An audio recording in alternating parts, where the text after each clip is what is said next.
Okay, we are in the fourth sutra of book 3, Yoga Sutras of Patanjali, and we're discussing union achieved and the results and its results.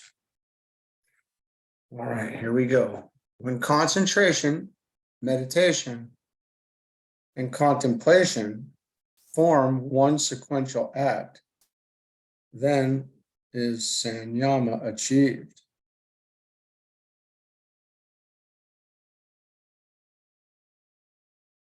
This is a most difficult idea to express, for we have not in English language the equivalent of the Sanskrit term sanyama.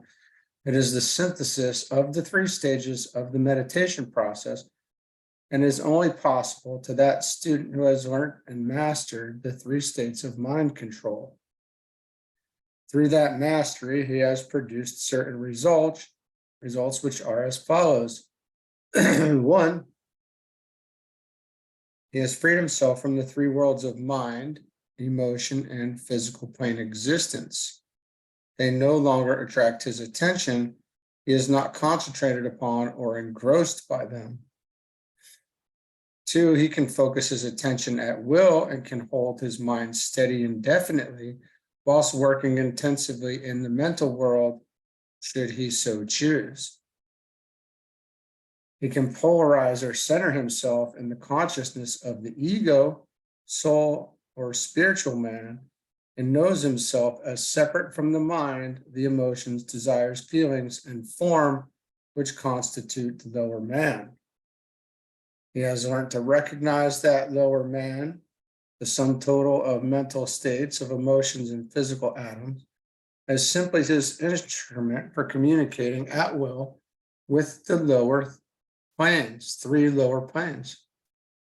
He has acquired the faculty, 5, of contemplation, or the attitude of the real identity towards the realm of the soul, and can look out on the soul realm in a sense corresponding to the way a man can use his eyes to see on the physical plane.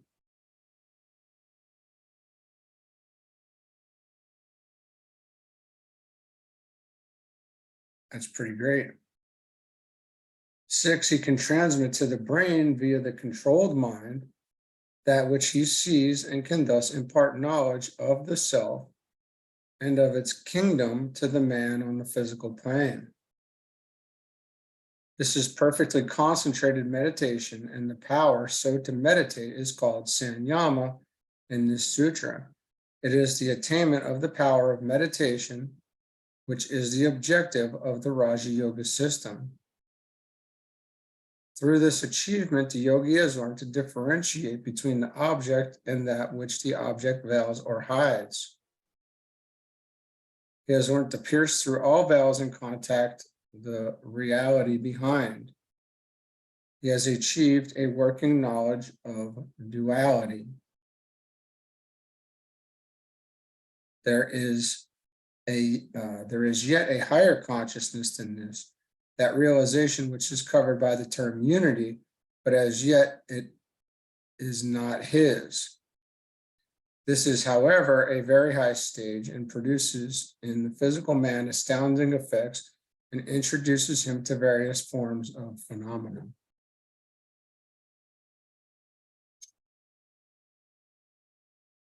Number 5. As a result of sanyama comes the shining forth of the light. There are several terms used here by various commentators and translators, and it might be of interest to consider some of them, for in the various interpretations will come a full understanding of the Sanskrit term. Briefly, the idea involves the conception that the nature of the soul is light, and that light is the great revealer. The yogi, through steady practice and meditation, has reached a point where he can, at will, turn the light which radiates from his very being in any direction, and can illumine any subject. Nothing can therefore be hid from him, and all knowledge is at his disposal. This power is therefore described as 1. Illumination of perception. The light of the soul pours forth, and the man on the physical plane in his brain consciousness is thereby enabled to perceive that which before was dark and hidden from him. The process may technically be described in the following concise terms. A, meditation. B, polarization in the soul or egoic consciousness. C, contemplation or the turning of the soul light upon that which is to be known or investigated. D, the subsequent pouring down of the knowledge ascertained in a stream of illumination into the brain via the sutratma, the thread, soul, silver cord, or magnetic link. This thread passes through the mind and illumines it. The thoughts engendered in the automatic response of the chitta or mind stuff to the knowledge conveyed are then impressed upon the brain, and the man in his physical consciousness becomes cognizant of what the soul knows. He becomes illumined. As this process becomes more frequent and steady, a change takes place in the physical man. He becomes more and more synchronized with the soul. The time element in transmission recedes into the background, and the illumination of the field of knowledge by the light of the soul and the illumining of the physical brain becomes an instantaneous happening. The light in the head increases in a corresponding degree, and the third eye develops and functions. On the astral and mental plane, a corresponding eye develops, and thus the ego or soul can illumine all the three planes in the three worlds as the soul realm, as well as the soul realm. Sorry.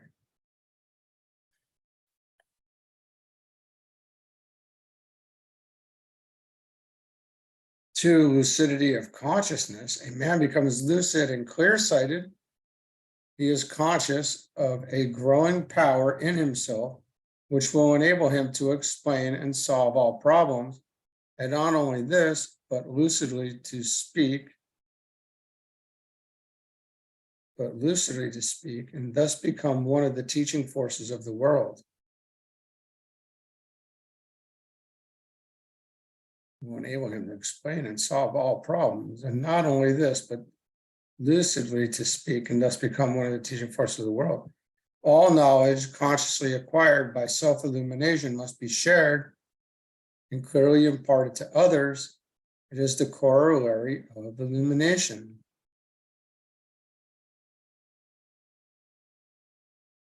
Three, we have the shining forth of insight. This gives a new angle on the subject, and the most important one is the definition of the capacity to see into a form to arrive at that subjective reality which has made the objective sheath what it is. This insight is more than understanding, sympathy, or comprehension. They are but the effects of it. It is the capacity to pierce through all forms and arrive at that which they veil, because that reality is identical with the reality in oneself.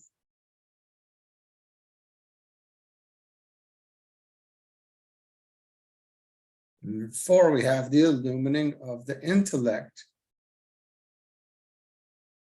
Unless the mind or intellect can grasp and transmit that which the soul knows, the mysteries remain unexplained to the physical brain, and the knowledge possessed by the soul must remain nothing more than a beautiful and unattainable vision. But once the intellect is illumined, it can transmit to and impress upon the brain those hidden things which only the sons of God on their own plane know. Hence the need for Raja Yoga, or the science of union through mind control and development.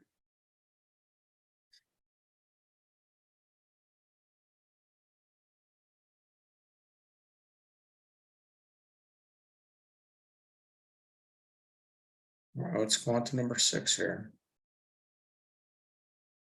This illumination is gradual. It is developed stage by stage. The evolutionary nature of all growth and unfoldment is dealt with here, and the aspirant is reminded that nothing is accomplished at once, but only as the result of long and steady effort. One thing that every aspirant to the mystery should remember is that growth that is gradual and relatively slow is the method of every natural process, and this soul unfoldment is, after all, but one of the great processes of nature. All that the aspirant has to do is to provide the right conditions. The growth then will take care of itself normally. Steady perseverance, patient endurance, the achievement of a little every day are of more value to the aspirant than the violent rushing forward and the enthusiastic endeavor of the emotional and temperamental person. The undue forcing of one's development carries with it certain most definite and specific dangers. These are avoided when the student realizes that the path is long and that an intelligent understanding of each stage of the path is of more value to him than the results achieved through the premature awakening of the psychic nature. The injunction to grow as the flower grows carries with it a tremendous occult truth. There is an injunction in I don't know what this ECC is. It may be Ecclesiastes. I don't know.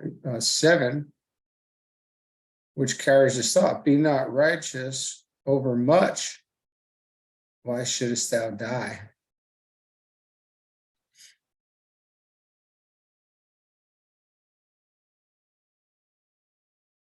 Let's do number 7 as well.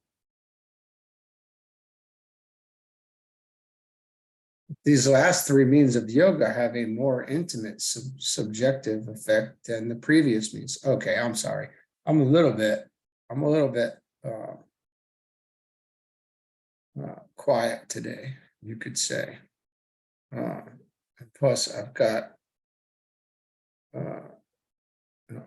some intense transits, astrological transits. I've got Neptune and Uranus, and it's like having your finger stuck in an electrical outlet on a full time, all day long. So, but these things here, this takes a while. This number 6 is deep, man. It takes a while to get used to this process. It takes, I want to say, and not having been new to this as well. New being just,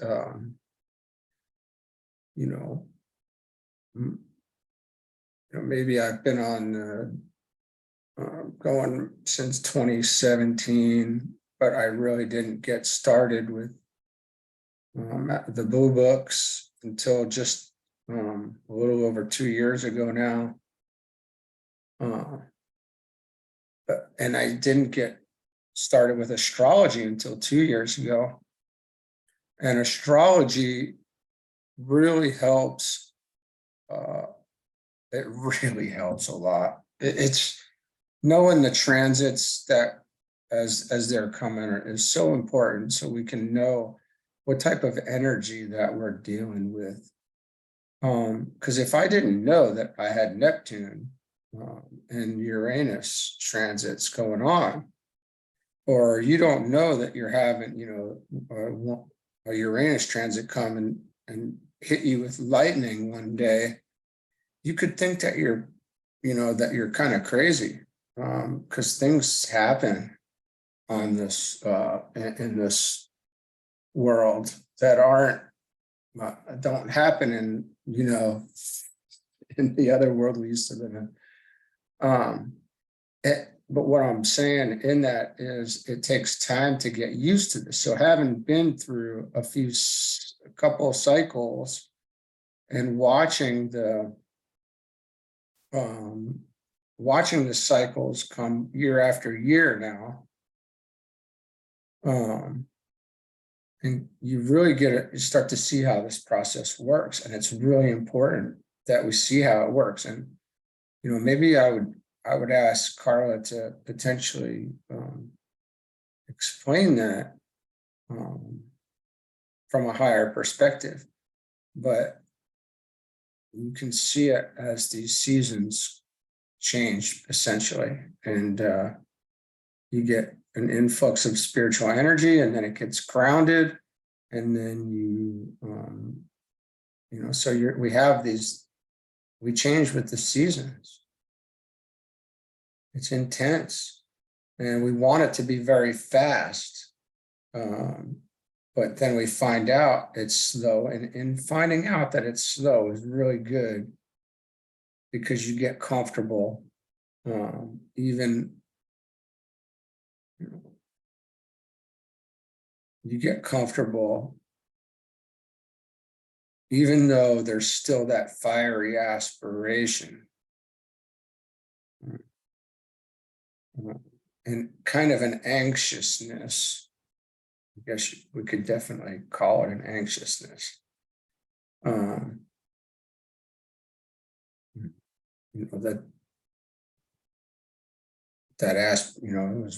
aspirants, right?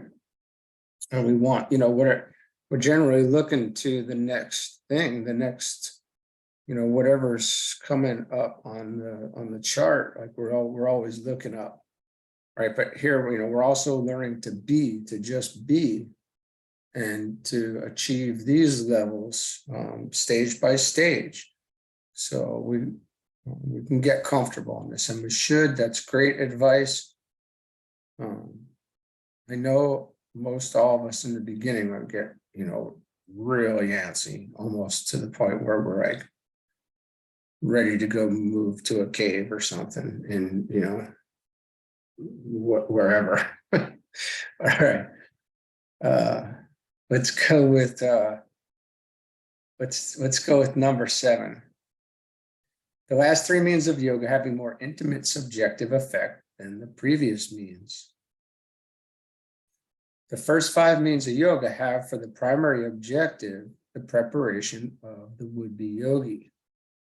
Through keeping the commandments and the rules, through the achievements of poise and rhythmic control of the energies of the body, and through the power to withdraw his consciousness and center it in the head, the aspirant is enabled to take full advantage of and safely to cultivate the powers of concentration, meditation, and contemplation. And that is what we call that samyama.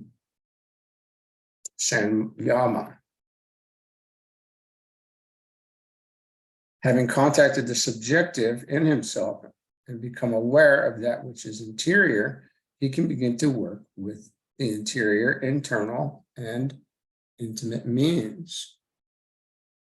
The entire 8 means of yoga themselves only prepare a man for that state of spiritual consciousness which transcends thought, which is apart from any of the seeds of thought, which is formless, and which can only be described and then inadequately by such terms as unification, realization, identification, and nirvanic consciousness, etc. So the 8 means of yoga themselves prepare a man for that state of spiritual consciousness which transcends thought. Okay. It is useless for the neophyte to attempt to comprehend until he has developed the internal instrument for comprehension. It is fruitless for the man of the world to question and seek to be shown unless at the same time he is willing, as in the acquirement of any science, to learn the ABC and graduate in the technique. Right. Johnston, in his commentary, says, the means of growth previously described were concerned with the extrication of the spiritual man from psychic bondages and veils, while this threefold power is to be exercised by the spiritual man, thus extricated and standing on his feet, viewing life with his open eyes.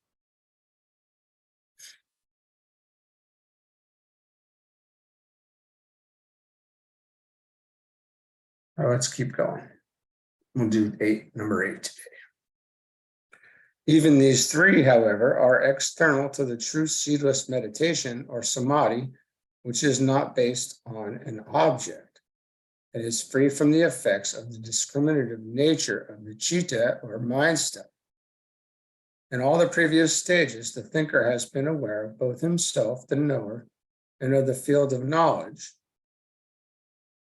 In the earliest stages, he was aware of triplicity, for the instrument of knowledge was likewise recognized, later to be transcended and forgotten.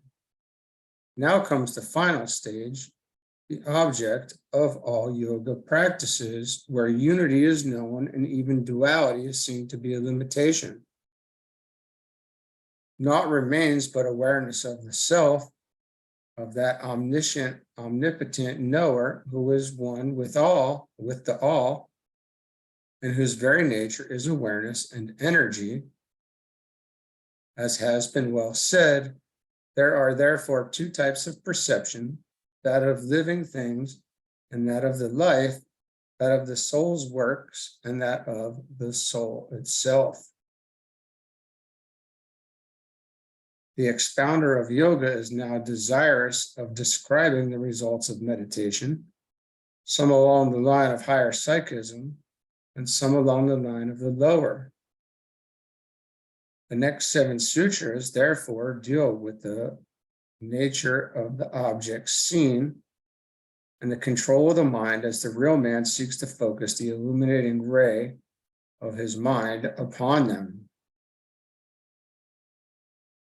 In studying these results of meditation in the psychic realm, it should be borne in mind that the 8 means of yoga do produce definite effects in the lower nature, and that this causes certain unfoldments and experiences to take place.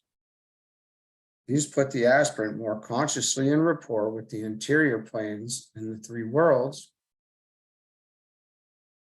This is a safe and necessary process, provided it is the outcome of the awakening of the man on his own plane and the turning of the eye of the soul via the mind and the third eye upon these planes.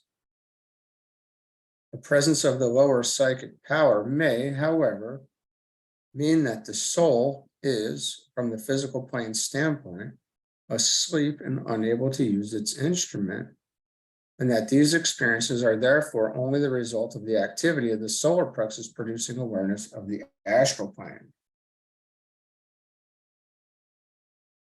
So these lower psychic powers,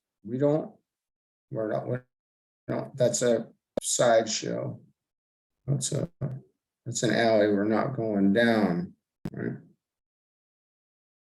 This type of psychism is a reversion to the animal state and to the child stage of the human race. It is undesirable and dangerous.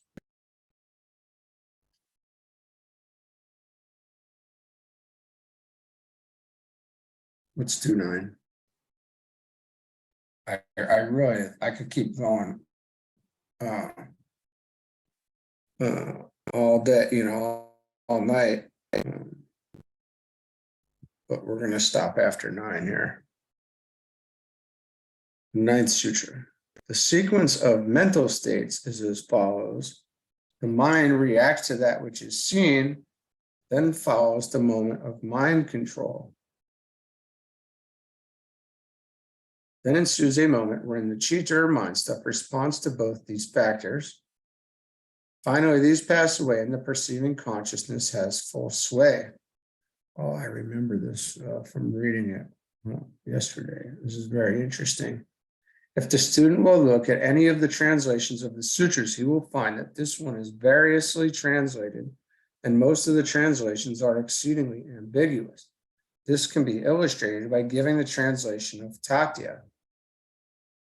Out of the 2 trains of self-reproductive thought resulting from the nope, I don't know those. Okay. When the former is subdued and the latter is manifested, and at the moment of manifestation, the internal organ, the mind stuff, is concerned in both of the trains, then such modifications of the internal organ is the modification in the shape of the Naroda. Yeah, that's pretty ambiguous.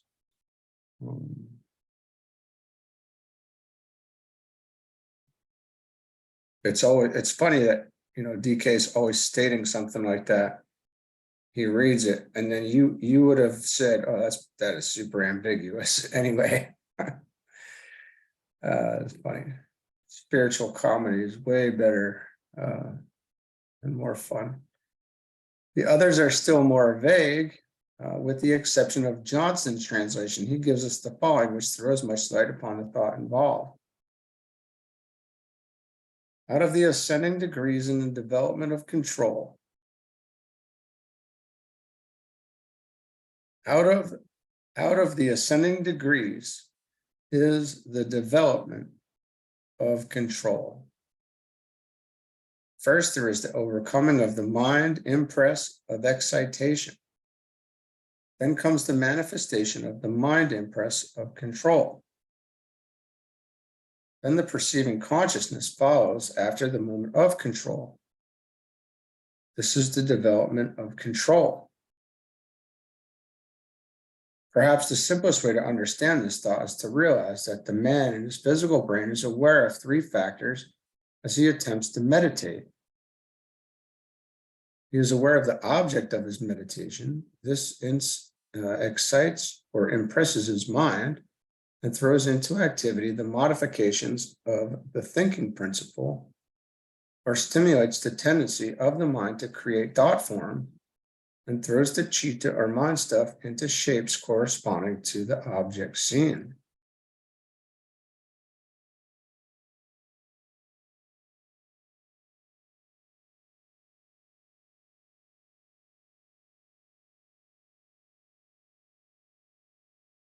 Two, he then becomes aware of the necessities to subdue this tendency and so bring in the action of the will and steadies and controls the mind stuff so that it ceases to modify itself and take on shape.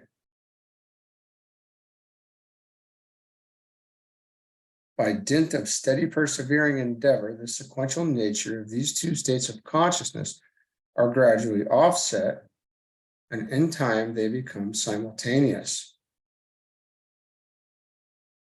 Recognition of an object and the immediate control of the responsive chitta occur like a flash of lightning. This is the state technically called Nirodha.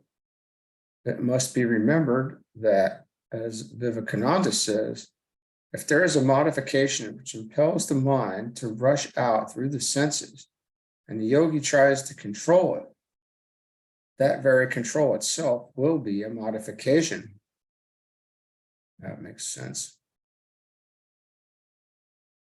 The impress of the will upon the mind will naturally lead to the mind assuming the shape that controls it, and it will be thrown into a modification dependent largely upon the point in evolution of the aspirant has reached, the trend of his daily thought, and the extent of his egoic contact. This is not true of the highest form of contemplation. It is but one of the earlier stages, but is much higher than concentration and meditation with seed, as usually understood, for it is inevitably succeeded by the third stage, which is one of great interest. In 3, he then slips suddenly out of the lower state of consciousness and realizes his identity with the perceiver, with the thinker on his own plane. And because the mind is controlled and the object seen excites no response, the true identity is able to perceive that which has hitherto been veiled.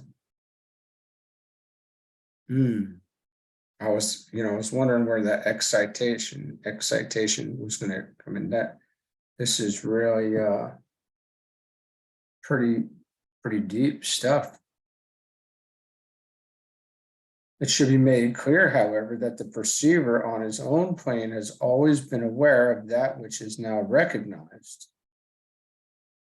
The difference lies in the fact that the instrument, the mind, is now in a state of control. It is therefore possible for the thinker to impress the brain via the controlled mind with that which is perceived. Man on the physical plane simultaneously also perceives and true meditation and contemplation for the first time become possible.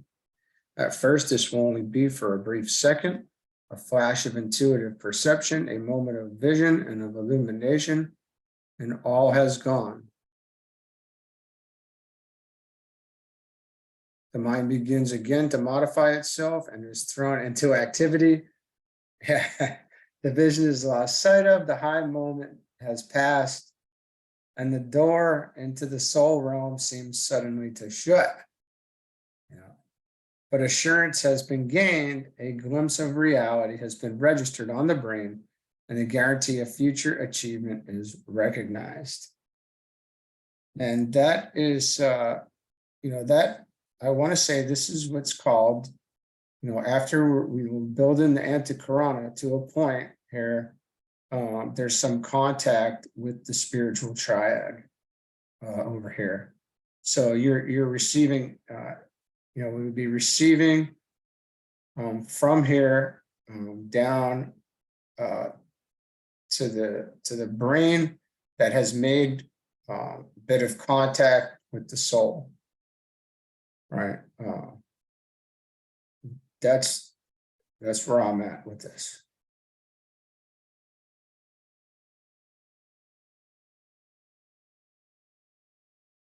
All right, I'm going to keep going because that looks like it's keep. Well, let's just keep going for a minute. Let's go to 10. Through the cultivation of this habit of mind, there will eventuate a steadiness of spiritual perception. The point of balance between excitation of the mind and control can be achieved with greater frequency by constant repetition until the habit of stabilizing the mind is acquired. When this is accomplished, two things occur.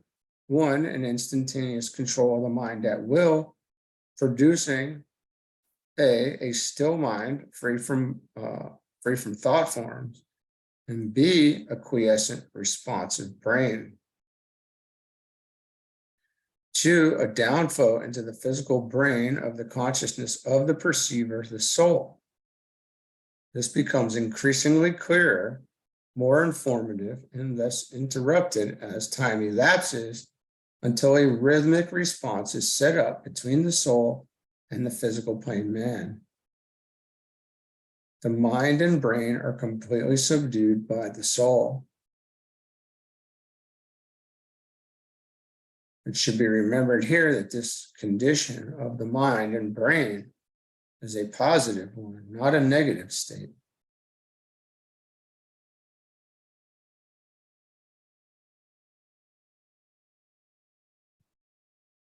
The establishing, let's go on to 11. The establishing of this habit and the restraining of the mind from its thought form-making tendency results eventually in the constant power to contemplate. Little need be said in explanation of this sutra owing to its clarity. It is in the nature of the summation of the previous sutras. The idea conveyed is that of the achievement of a constant state of meditation through periods in which definite work is done at certain specific and stated hours are of exceeding value, particularly in the early stages of soul unfoldment. Yet the ideal condition is that of being in a state of realization all day, every day. The ability at will to draw upon the resources of the ego, the constant recognition that one is a son of God incarnate upon the physical plane, and the ability to draw down, when needed, the power and the force of the soul is one which will be eventually achieved by every aspirant. Exclamation point. You don't see too many of them.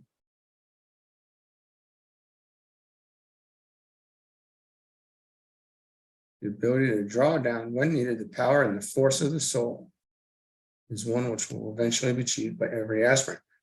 But first, however, the habit of recollection has to be instituted, and the instantaneous ability to restrain the modifications of the thinking principle has to precede this desirable state of being.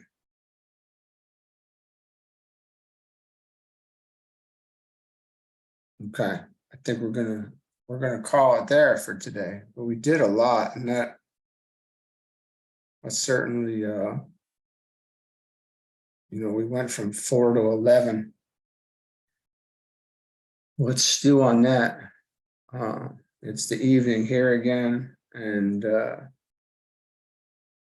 after a hard day of work, we'll get a shower and ponder on this the rest of the night until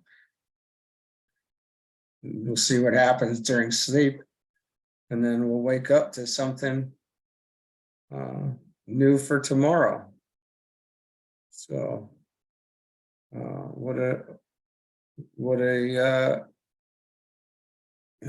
an interesting thing we've got going here. But okay, we'll see you soon. Have a good one.